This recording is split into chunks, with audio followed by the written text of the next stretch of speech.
Hello friend, welcome to S T tutorial YouTube channel. Friends, हम लोग 13वां practice set देखेंगे, सामान्य ज्ञान समसामयिक घटनाएं, जो आपके सुपर टेट परीक्षा में जूनियर और प्राइमरी दोनों में यहाँ से 25 से 30 प्रश्न आपके पूछे जाते हैं पर एग्जाम में। काफ़ी इंपॉर्टेंट पार्ट होगा ये। और इसके पहले का वीडियो आप लोग प्लेलिस्ट में जाकर के देख सकते हैं, जो आपके एग्जाम के दृष्टि से सारे प्रैक्टिस सेट को तैयार किया गया है। तो वीडियो को अंत तक जरूर देखिएगा। अगर वीडियो अच्छा लगे तो चैनल को सब्सक्राइब कीजिएगा, लाइक कीजिएगा, दोस्तों में शेयर कीजिएगा। तो चलिए प्रश्न को शुरू करते हैं। 101 नंबर क्वेश्चन है, रांची किस भारतीय राज्य की राजधानी है? रांची किस भारतीय राज्य की राजधानी है? तो ये झारखंड की है। ऑप्शन नंबर डी आपका सही हो जाएगा। अगर गोवा की राजधानी पूछे तो गोवा की पणजी आपकी हो जाएगी। ठीक है। छत्तीसगढ़ का तो ये रायपुर है। ठीक है। हिमाचल प्रदेश का राजधानी कहाँ होगा? तो हिमाचल प्रदेश का आपका हो जाएगा शिमला। ठीक है। तो राजधानी से भी एक प्रश्न जरूर पूछा जाता है। तो यहाँ पे आपका 101 नंबर का डी ऑप्शन सही हो जाएगा। रांची जो है झारखंड की राजधानी है। 102 नंबर क्वेश्चन है, एम्स्टर्डम की राजधानी है। तो एम्स्टर्डम की राजधानी कहाँ पे है? नीदरलैंड है। ठीक है। तो यहाँ पे भी ऑप्शन सही हो जाएगा। यूनाइटेड अरब अमीरात की कहाँ पे होगा? तो ये है इसकी राजधानी आबू धाबी। ठीक है, आबू धाबी है। और नीदरलैंड जो हो जाएगा वो एम्स्टर्डम का हो जाएगा। और दक्षिण कोरिया की राजधानी कहाँ है? तो ये है सियोल। ठीक है, ये हो जाएगा सियोल। और इटली की राजधानी कहाँ पे है? तो रोम हो जाएगा। ठीक है। तो यहाँ पे एम्स्टर्डम की राजधानी आपका बी ऑप्शन सही हो जाएगा, नीदरलैंड। 103 नंबर क्वेश्चन है, अमर्त्य सेन को नोबेल पुरस्कार किसके लिए मिला था? तो वो अर्थशास्त्र के लिए मिला था। ठीक है। कब मिला था? 1998 में। ठीक है। अमर्त्य सेन को जो है वर्ष 1998 में वेलफेयर इकोनॉमिक्स के लिए जो है अर्थशास्त्र में नोबेल का पुरस्कार दिया गया था। अर्थशास्त्र के नोबेल पुरस्कार की स्थापना कब से दिया जा रहा है ये? तो ये दिया जा रहा है 1968 से। ठीक है। और अन्य नोबेल पुरस्कार की जो स्थापना है तो वो 1895 से ही दिया जा रहा है। ठीक है। तो यहाँ पे डी ऑप्शन आपका करेक्ट हो जाएगा। 104 नंबर प्रश्न है, निम्नलिखित में से कौन सा वायु आधारित एक भारतीय संगीत वाद्य यंत्र है? वायु आधारित, तो संवादिनी जो होता है ये वायु आधारित होता है। नहीं है पूछा है। ठीक है। तो संवादिनी जो है ये वायु आधारित वाद्य यंत्र नहीं है। ताउस हो गया, रबाब हो गया, स्वरमंडल हो गया, ये सब जो है वायु आधारित वाद्य हैं। ठीक है। तो यहाँ पे सी ऑप्शन आपका करेक्ट हो जाएगा। 105 नंबर प्रश्न है, the secret of the Nagas Shiva trilogy 2 का लेखक कौन है? तो ये है अमीश त्रिपाठी। ठीक है, ये ऑप्शन सही हो जाएगा। अमीश त्रिपाठी ने जो है the secret of the Nagas, Ikshvaku के वंशज, वायुपुत्रों की शपथ, ये सभी उनके उपन्यास हैं। ठीक है। तो यहाँ पे ए ऑप्शन आपका करेक्ट हो जाएगा। 106 नंबर प्रश्न है, I do hat A love story के लेखक कौन है? तो रविंदर सिंह। ठीक है। यहाँ पे बी ऑप्शन सही हो जाएगा। सन 2008 में जो है रविंदर सिंह ने आत्मकथा novel I I too had a love story लिखा था। ठीक है। तो यहाँ पे बी ऑप्शन आपका करेक्ट हो जाएगा। 107 नंबर प्रश्न है, उदित नारायण द्वारा प्राप्त सर्वोच्च नागरिक सम्मान है, तो कौन सा उनको प्राप्त है? तो ये पद्मश्री पद्म भूषण प्राप्त किए हैं। ठीक है। तो बी ऑप्शन सही हो जाएगा। उदित नारायण भारतीय गीतकार हैं, उन्हें जो है 2009 में पद्मश्री तथा 2016 में, ठीक है, 2016 में जो है पद्म भूषण से सम्मानित किया गया था। ठीक है। तो पद्मश्री पाए हैं 2009 में, और पद्म भूषण जो है 2016 में इनको मिला है। ठीक है। तो यहाँ पे भी ऑप्शन आपका करेक्ट हो जाएगा। 108 नंबर प्रश्न है, केदारनाथ सिंह को किस भाषा क्षेत्र में काम करने के लिए ज्ञानपीठ पुरस्कार मिला था? तो ये हिंदी। ठीक है। केदारनाथ सिंह को हिंदी भाषा के क्षेत्र में जो है वर्ष 2013 में 49वां ज्ञानपीठ पुरस्कार दिया गया। यह पुरस्कार पाने वाले 10वें लेखक है। और 1968 में जो है किसको मिला था? तो ये 1968 में सुमित्रानंद पंत को जो है चिदम्बरा नामक कृत के लिए हिंदी का पहला ज्ञानपीठ पुरस्कार मिला था। किसको? सुमित्रानंद पंत को पहला ज्ञानपीठ पुरस्कार मिला था। और केदारनाथ सिंह के को जो है इनको 49वां मिला है। ठीक है। तो यहाँ पे इससे संबंधित और भी आप लोग पढ़ लीजिएगा, ज्ञानपीठ पुरस्कार से संबंधित यहाँ से प्रश्न जरूर पूछा जाता है। 109 नंबर प्रश्न है, द डॉटर ऑफ ईस्ट के लेखक कौन है? तो ये बेनज़ीर भुट्टो हैं। ठीक है, द डॉटर ऑफ ईस्ट पुस्तक की रचना जो है 1988 में बेनज़ीर भुट्टो ने की थी। वह पाकिस्तान की प्रथम महिला मुस्लिम प्रधानमंत्री हैं। तो यहाँ पे भी ऑप्शन आपका करेक्ट होगा। 110 नंबर क्वेश्चन है, चेराव का लोक नृत्य है। तो चेराव का कहाँ का लोक नृत्य है? तो ये मिजोरम का है। ठीक है, चेराव मिजोरम का लोक नृत्य है। और कालबेलिया तथा झूमर ये राजस्थान का हो जाएगा। ठीक है, कालबेलिया और झूमर ये राजस्थान का लोक नृत्य माना जाता है। और गरबा कहाँ का है? तो गरबा आपका गुजरात का है। ठीक है, और गराड़ी जो है ये पुदुचेरी का है। ठीक है, तो सबको याद रखिएगा। चेराव हो जाएगा मिजोरम का, गुजरात का गरबा है, राजस्थान का जो है कालबेलिया और झूमर है, और पुदुचेरी का जो है गराड़ी है। ठीक है, तो ये सभी लोक नृत्य को भी याद रखिएगा, यहाँ से भी प्रश्न एक पूछा जाता है। 111 नंबर प्रश्न है, जया का लेखक कौन है?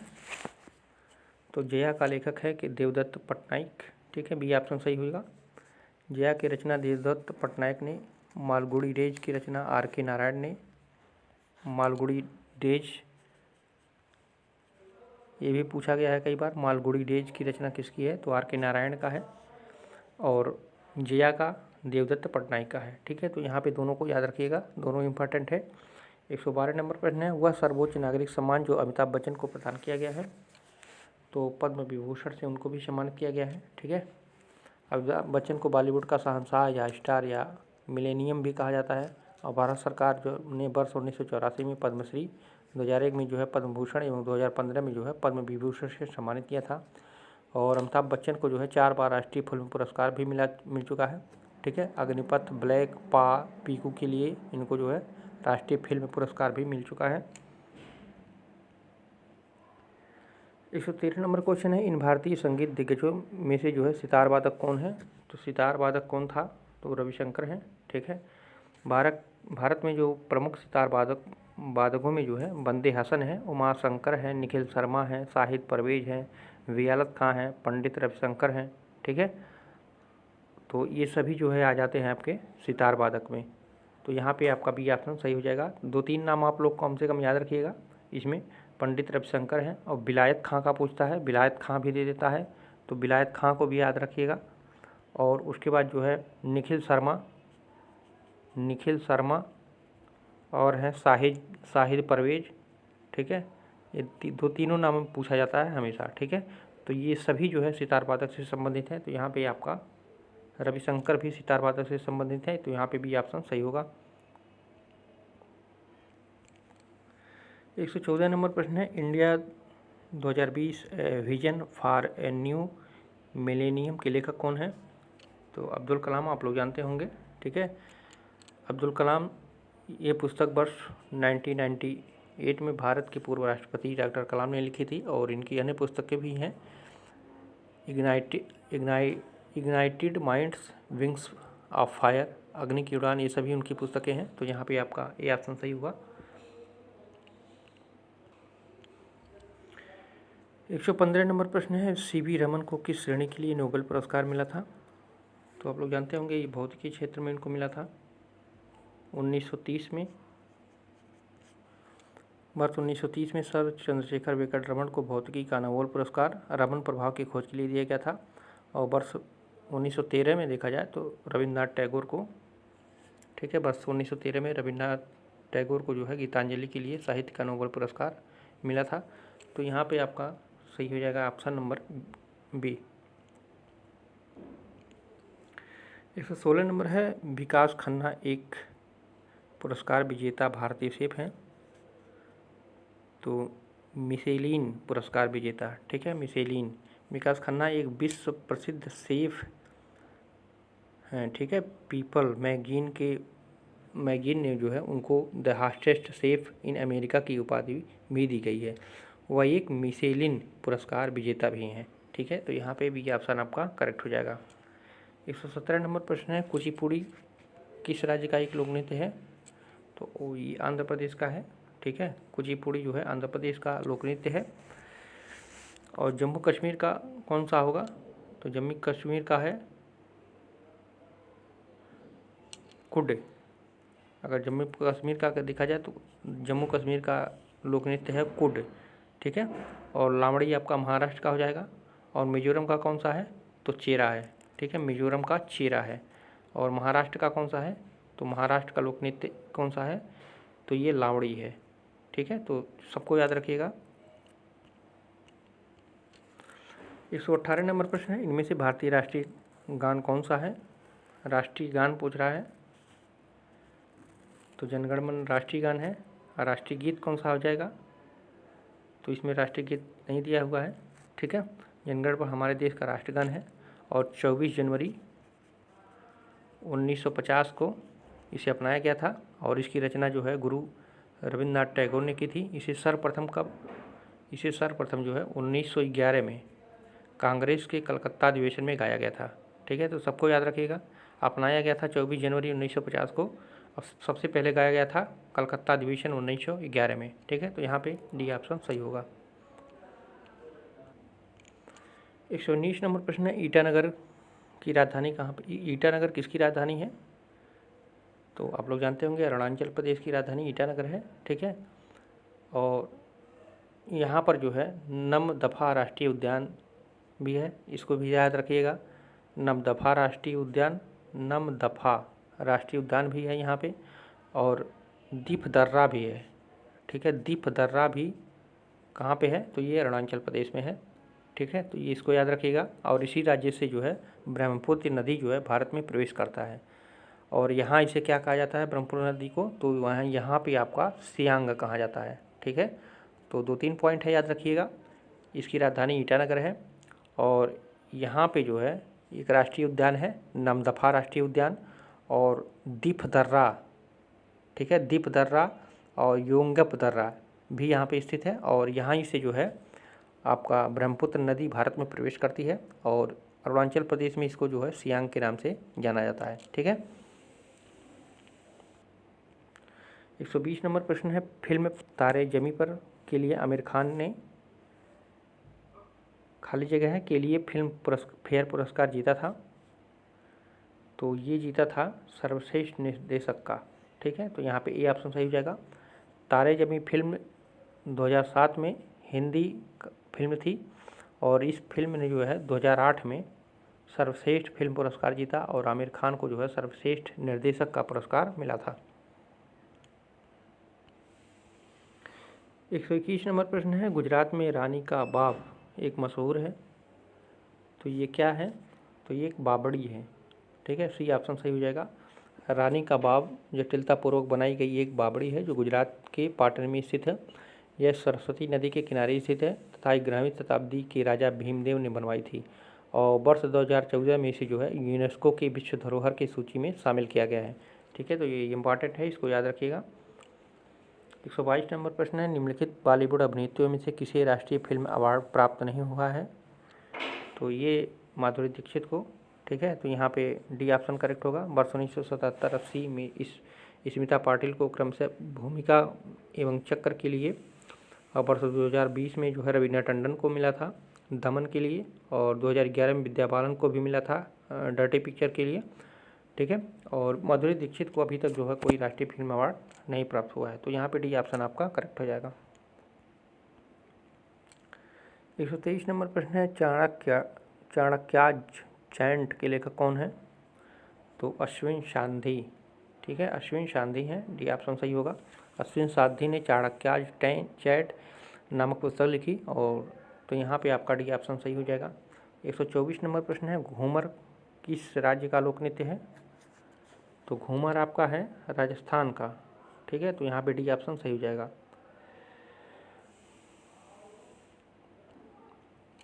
125 नंबर प्रश्न है, टिड्डियाँ जो होती हैं भारत में प्रवेश करती हैं किस देश से, तो ये पाकिस्तान से प्रवेश करती हैं, ठीक है। यहाँ पे आपका सी ऑप्शन करेक्ट हो जाएगा।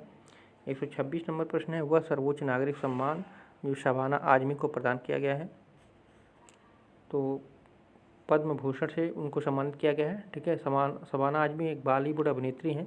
और इनको वर्ष 1988 में पद्मश्री और वर्ष 2012 में जो है पद्म भूषण से सम्मानित किया गया है, ठीक है। तो यहाँ पे भी ये ऑप्शन आपका करेक्ट हो जाएगा। 127 नंबर प्रश्न है, दाची गामा राष्ट्रीय उद्यान कहाँ पे स्थित है? तो ये जम्मू कश्मीर में, ठीक है। दाची गामा राष्ट्रीय उद्यान जम्मू कश्मीर में स्थित है। और उत्तराखंड में कौन सा है? तो उत्तराखंड में राजाजी राष्ट्रीय उद्यान, ठीक है, राजाजी राष्ट्रीय उद्यान है।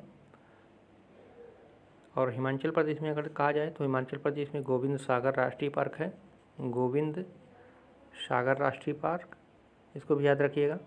और मिजोरम में मुरलेन, ठीक है, मुरलेन राष्ट्रीय पार्क, मुरलेन राष्ट्रीय पार्क है, तो सबको याद रखिएगा।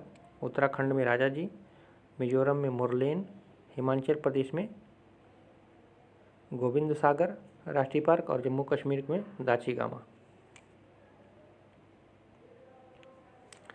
128 नंबर प्रश्न है, काला घोड़ा कला उत्सव किस शहर में आयोजित किया जाता है?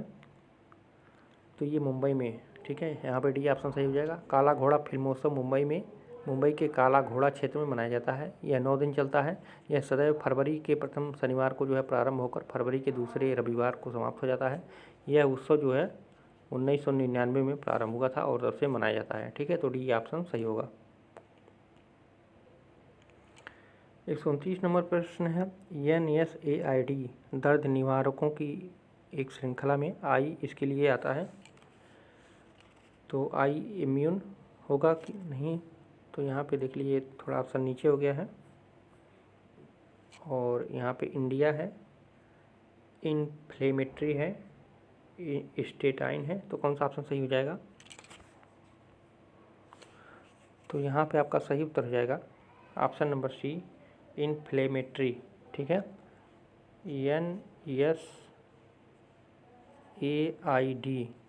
ठीक है। दर्द निवारकों की एक श्रृंखला में जो आई है वो आई है इन्फ्लेमेटरी, ठीक है, इन्फ्लेमेटरी के लिए आता है, तो यहाँ पे सी ऑप्शन आपका करेक्ट हो जाएगा। 130 नंबर क्वेश्चन है, EMI जो कर्ज के पुनर्भुगतान से संबंधित है, ई इसके लिए अर्थ है। तो ई का मतलब है आपका इक्वेटेड से, ठीक है, इक्वेटेड से, यहाँ पे भी ऑप्शन सही हो जाएगा। EMI में ई का मतलब है इक्वेटेड अर्थात समकक्ष या समान, ठीक है, समकक्ष या इसको समान भी कह सकते हैं, तो यहाँ पे भी ऑप्शन सही हो जाएगा। तो फ्रेंड्स, ये रहे महत्वपूर्ण 30 प्रश्न। कैसा लगा वीडियो कमेंट कीजिएगा और सारे प्रश्न इंपॉर्टेंट थे, ठीक है, तो सभी प्रश्नों को अच्छे तरीके से देखिएगा और उनके आधार पर इनसे रिलेटेड सभी क्षेत्रों के सभी क्वेश्चन को आप लोग तैयार कीजिएगा। फिर मिलते हैं अगले पार्ट में। पूरा वीडियो देखने के लिए आप सभी को धन्यवाद।